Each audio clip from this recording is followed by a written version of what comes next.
He's a ocean అనమాట.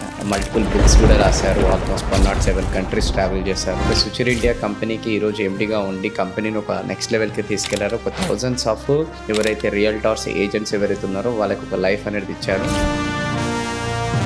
Royal Kiran sir అనేది is a game changer in the real estate అని చెప్తారు.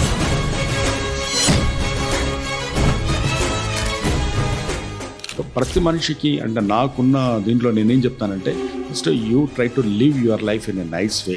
If you're at 27-28 ఒక 20-25% మీరు ఎప్పుడు మీ మనీ ఎప్పుడు రియల్ ఎస్టేట్లో సర్క్యులేట్ అవ్వాలి.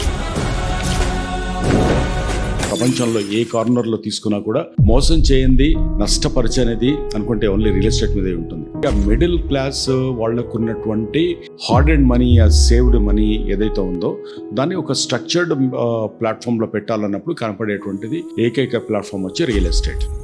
3 mistakes people make while buying their first property. If I had only 10 lakhs, I will invest in 2025. మీరేమో అనుకుంటారు వాళ్ళ స్థానం నుండి అడుగుతున్నారు. అట్లాంటి ఒక ప్లేస్ చెప్పండి ఏదైతే నెక్స్ట్ 3 yearsలో భూమి అవుతుందో అక్కడ పోయి నేను ఇన్వెస్ట్ చేస్తాను అంటున్నారు. ఇది this is going to be the best place for అంటే ఇప్పటికీ చాలా చీప్లో దొరుకుతాయి మీకు. చాలా మంది middle class lower middle class ఎవరైతే ఉండేనో అప్పుడు మీరు ఇన్వెస్ట్మెంట్ చేయమన్నా కూడా వాళ్ళు 100 సార్లు ఆలోచించేవాళ్ళు. ఒక అరటిపళ్ళ బర్త్డే అతనికి డైలీ నేను ఒక 1/2 డజన్ తీసుకెళ్తా, నాకు 2 డజన్ల డబ్బులు నాకు ఇచ్చేసాయి. అండ్ 2019లో ఈ sold it for 80,000 rupees per square yard. ఈ ప్రీ లాంచ్ లో తక్కువ వస్తుందని కొంటున్నారు, దాని తర్వాత చాలా మంది ఇందులో మోసపోతున్నారు. అసలు ప్రీ లాంచ్ అనేది ఒక రకమైనటువంటి భయంకరమైన మోసం అండి. ఒక బొమ్మ చూపించి నేను ఇలా కడతాను, మీ డబ్బులు ఇవ్వండి, ఆ డబ్బులతోటి నేను ల్యాండ్ కొంటాను. దీంట్లో ఏ మాత్రం తేడాలు జరిగినా మనకు ఇట్ ఈస్ సంథింగ్ లైక్ ఒక లాటరీ టికెట్ కొనుక్కుంటున్నట్టుగానే.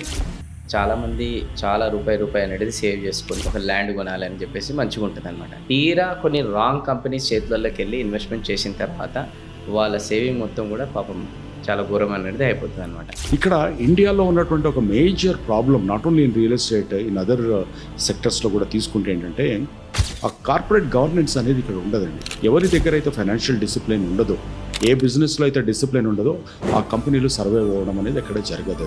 ల్యాండ్ పైన ఇన్వెస్ట్ చేయాలనుకుంటారా, లేదంటే ఒక మంచి కార్ కొనాలనుకుంటారా, లేదంటే ఇంకేదైనా గ్యాడ్జెట్స్ కొనాలనుకుంటారా? మీ లైఫ్లో మీరు ఎదగాలనుకుంటే, మీరు ఫైనాన్షియల్గా మీ లైఫ్లో ఎక్కువ గేమ్ చేంజర్ రావాలనుకుంటే మీ మైండ్లో ఎప్పుడు కానీ స్థలంతో మీరు పెట్టుకోండి. అంటే it is an emotional bondage.